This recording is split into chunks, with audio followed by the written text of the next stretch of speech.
गजपति जिला मोहना ब्लॉक अंतर्गत स्नानखणी और बड़खणी ग्राम में मिलित भाव मंदिर प्रतिष्ठा उत्सव आडंबर सह अनुष्ठित होउछि।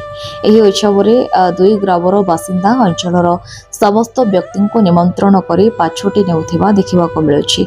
स्नानखणी ग्राम में प्रभु जगत्रनाथ जगन्नाथ मंदिर प्रतिष्ठा हेउथबा बेले बड़खणी ग्राम में मां ठाकुराणी एवं दुर्गति नाशिनी मां दुर्गा मंदिर प्रतिष्ठा उत्सव अनुष्ठित होउछि। एही उत्सव 4 दिन धरी चलिबो बोली परिचालना कमिटी सूत्रରୁ जणा पड़िछि। मंदिर प्रतिष्ठा निमंते सुदूर पुरीରୁ पंडित माने आसिथिबा देखिबाकू मिलिछि। पुरीରୁ आसिथिबा पंडितଙ୍କ ମଧ୍ୟରେ जम्बेश्वर महापात्र, अनिल कुमार महापात्र, सुधांशु शेखर कर, आचार्य सुभाषिष महापात्र, जम्बेश्वर मिश्र, मानेश्वर दास प्रमुख मंदिर प्रतिष्ठा निमंते स्थानीय परिचालना कमिटी द्वारा निमंत्रित हुई आस्थिबा प्रकाश। मंदिर प्रतिष्ठा प्रारंभରୁ स्थानीय श्रद्धालु महिला मानक द्वारा कलश शोभायात्रा होई ठाकुर निमंत्रित होइतबा देखिबाकू मिलितला।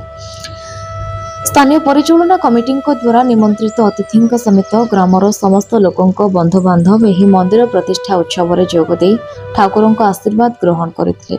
मंदिर प्रतिष्ठा उत्सव में परिचालना कमिटी उपदेष्टा भाव प्रशांत कुमार मल्लिक एवं हरिश्चंद्र मल्लिक थिबा बेले परिचालना कमिटी सभापति भाव बालकृष्ण मल्लिक, उपसभापति भाव हरिबंधु मल्लिक, संपादक रूपे केशव मल्लिक मनोनीत होइतबा बेले सदस्य रूपे सुरेश मल्लिक, सहदेव मल्लिक, संतोष मल्लिक, सुरेंद्र मल्लिक, चितरंजन मल्लिक, चंद्र मल्लिक, कृष्ण मल्लिक, उदय मल्लिक, टीटू मल्लिक, किसान मल्लिक सहित धर्मेंद्र मल्लिक रहिछन्ति।